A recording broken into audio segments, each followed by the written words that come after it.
In a world where dreams often fade beneath the weight of reality, there are stories that remind us why we must keep going. Stories of ordinary people who rise from impossible circumstances to touch the sky. Stories that whisper to us, if they can do it, maybe I can too. Welcome to the channel, where we explore the lives of extraordinary individuals, people who turn struggle into strength, pain into purpose, and destiny into something they shaped with their own hands. If you are someone who believes in perseverance, if you are someone who carries a dream in your heart, if you are someone who refuses to give up, then this place is for you.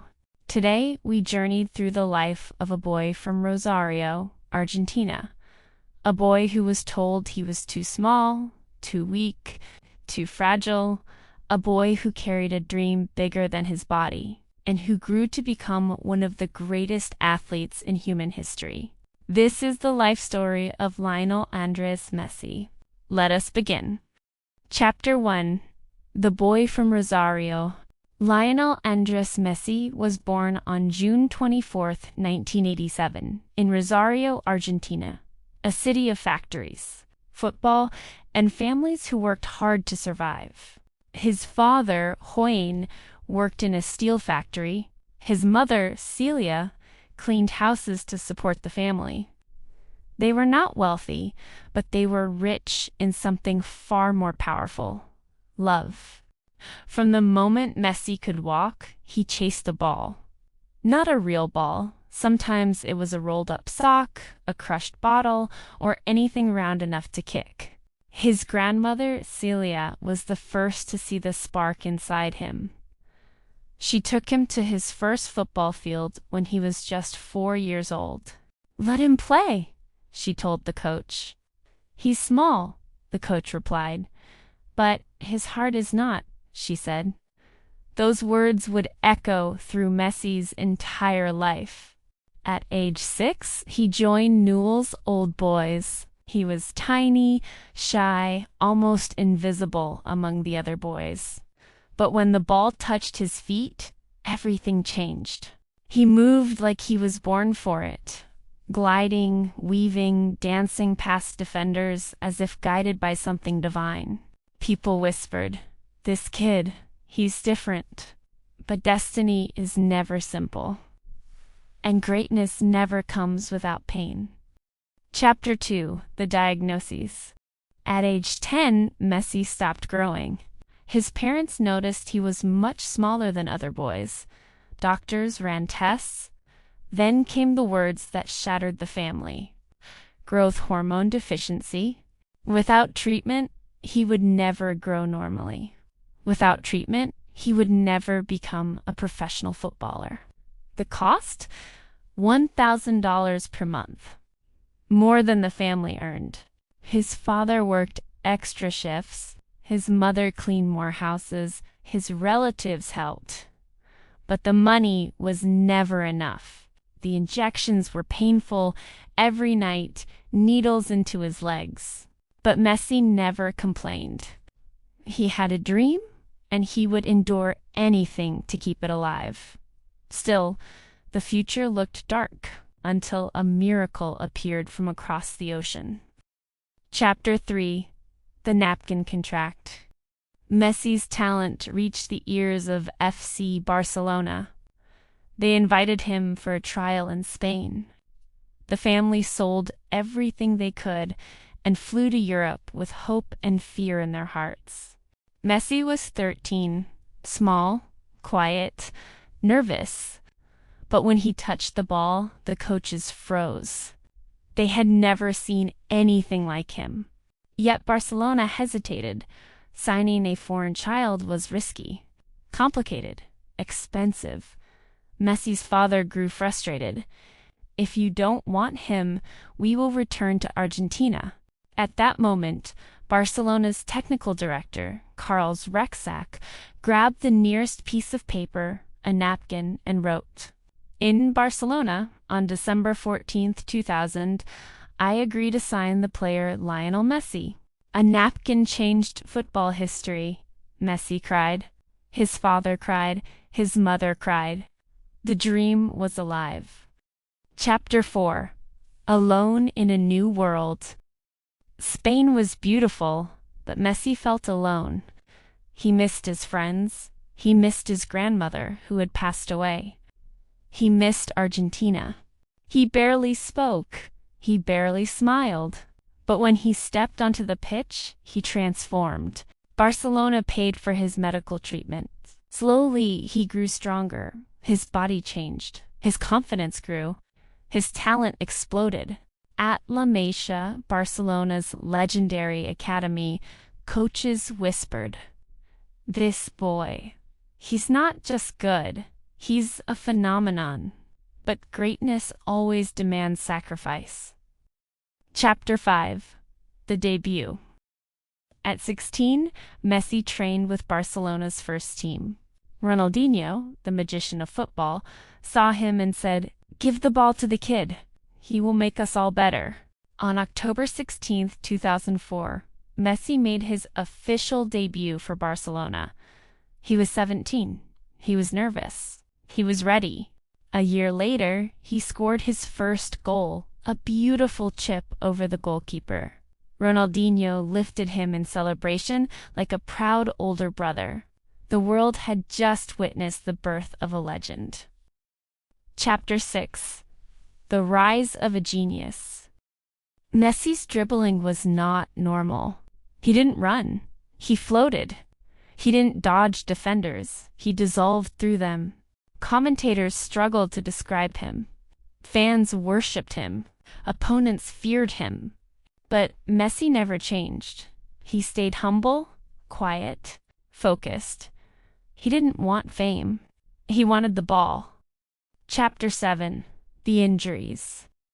But destiny tested him again. Hamstring injuries, muscle tears, pain, frustration. People said he was too fragile, too small, too weak for European football. But Messi refused to break. He trained harder. He strengthened his body. He sharpened his mind. Every setback became fuel. Chapter 8. The Guardiola Era. In 2008, Pep Guardiola became Barcelona's coach. He saw Messi not just as a player, but as the center of a revolution. He moved Messi to the false 9 position. The world had never seen anything like it. Messi scored, Messi assisted, Messi destroyed defenses. In 2009, Barcelona won 6 trophies in 1 year, a historic sextuple. Messi became the best player in the world, and he was just getting started. Chapter 9. The Rivalry. Cristiano Ronaldo arrived in Spain. 2 titans. 2 legends, 2 different worlds. Their rivalry pushed football to heights never seen before. Every week, Messi created magic. Every week, Ronaldo responded. But Messi never spoke about rivalry. He didn't need to. His football spoke for him. Chapter 10. The Weight of a Nation. For Barcelona, Messi was a god. For Argentina, he was a question. Why can't he win with the national team?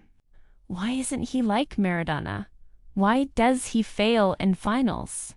Messi carried the weight of 45 million people.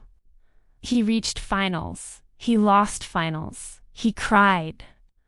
He suffered. In 2016, after losing the Copa America final, he said, "I'm done. I can't do this anymore." Argentina cried with him, but destiny wasn't finished. Chapter 11. The Return. The people begged him to return. Children held signs saying, "Messi, don't leave us." The president called him personally. Messi returned, not because he wanted glory, but because he loved Argentina. He said, "I want to win something with my country before I stop." And he would. Chapter 12. Copa America 2021. In 2021, Messi led Argentina to the Copa America final against Brazil at the Maracana, Brazil's sacred stadium. Argentina won 1-0. Messi fell to his knees. He cried. His teammates lifted him into the air. He had finally done it. But the greatest chapter was still ahead. Chapter 13. The Road to Qatar. Messi was 35. People said he was too old, too slow, past his prime. But Messi was not chasing youth. He was chasing destiny. Argentina entered the 2022 World Cup with hope and fear. Then came the shock. They lost their first match to Saudi Arabia. The world laughed, but Messi didn't. He gathered the team and said, "We will not give up. We will fight together." And they did. Chapter 14. The World Cup Final. December 18th, 2022. Argentina versus France. One of the greatest finals in football history. Messi scored. Mbappe scored. Messi scored again. Mbappe scored again. Extra time. Penalties. The world held its breath. Argentina won. Messi lifted the World Cup trophy. The dream of a lifetime. The dream of a nation. The dream of a boy from Rosario. He had completed football. Chapter 15. The final chapter in Europe. After winning everything, Messi faced a new reality. Barcelona, the club of his life, could no longer keep him. He cried during the farewell. The world cried with him. He moved to Paris, won more trophies, but his heart remained in Barcelona. And then a new chapter called his name, a chapter no one expected. Chapter 16. The American Dream. Messi in Miami. In 2023, Messi shocked the world. He chose Inter Miami. He chose the United States. He chose a new frontier. People doubted. People questioned. But Messi wasn't chasing money. He was chasing meaning. In Miami, he became more than a footballer. He became a cultural phenomenon. Stadiums sold out. Celebrities filled the stands. Kids wore pink jerseys everywhere. And Messi delivered magic. Free kicks, assists, goals, a Leagues Cup trophy, and a rebirth of joy. He brought football to America in a way no one ever had. He wasn't slowing down. He was evolving. A king, building a new kingdom. But his legacy is not just goals, not just trophies, not just records. His legacy is humility, perseverance, love for the game. Messi showed the world that greatness is not loud. Greatness is quiet, patient, persistent. Greatness is a boy who never stopped dreaming. Thank you for watching this journey through the life of Lionel Messi. A story of resilience, humility, and the power of believing in your dream even when the world doubts you. If this story touched your heart, if it reminded you of your own dreams, if it gave you strength to keep going, then stay with us. Here we honor the light within every human being. Here we celebrate stories that inspire, uplift, and awaken the soul. Until next time. Keep dreaming, keep believing, and never give up.